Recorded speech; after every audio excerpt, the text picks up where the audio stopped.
Okay, so as you can hear, this is the is.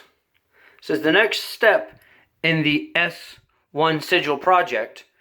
And as you can see, this is more of a structurally sound image for the creation of a bridge. The way it has the almost like cross beams coming across here. But also, as these open up, it is also a more spiritually sound image for the opening of the portal, which is the other metaphor that we're working with this bridge. We have to remember that with dream logic, things are not as materially solid. Therefore, a bridge in a portal, because they accomplish the same purpose, are, outside of the symbolism involved, the same thing on the astral plane.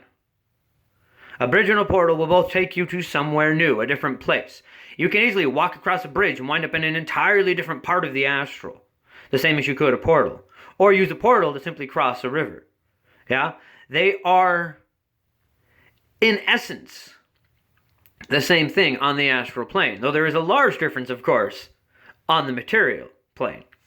So, this image is working with both of those, in that we have the cross beams of the bridge, as I've talked about in other videos on the S1 Sigil project, but it is also creating an opening in the beams of that bridge so that the portal can come through.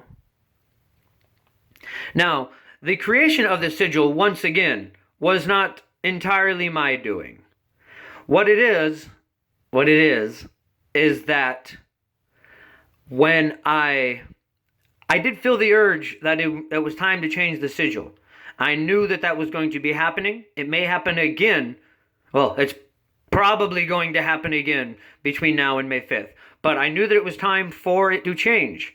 So I took out the picture of the old sigil that, as you may have noticed, is in my device on the back of my altar and has been in the background of many of my videos. So I stared at that until they kind of all pulled together, yeah? All the shapes in that image pulled together and gave me this, which I have then been meditating on since. And then while I was in the shower today, I put all my energy on it. And the interesting part about that was there was no visualization needed in that. As soon as I closed my eyes, this image was in my mind. And I hadn't actually drawn it yet, but I knew what they wanted me to draw. Yeah? So I took that shower with my eyes closed, finally getting the finalization of what form this sigil was going to take.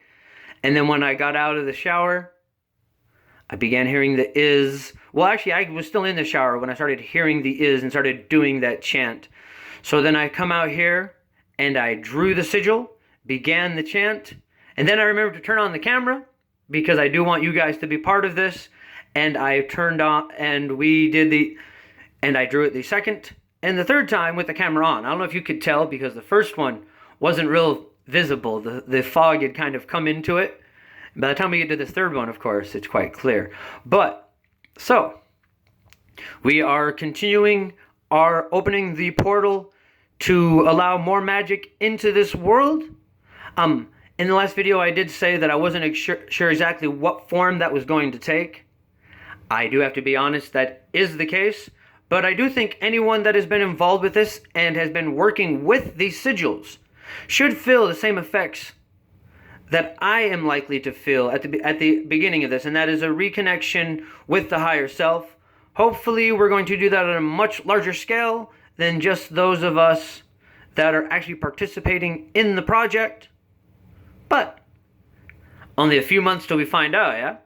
So anyways, that's going to be it for this episode. Thank you once again for joining us.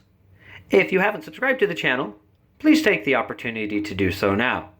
Until next time, bright blessings and an interesting fate. This has been Sorcerer.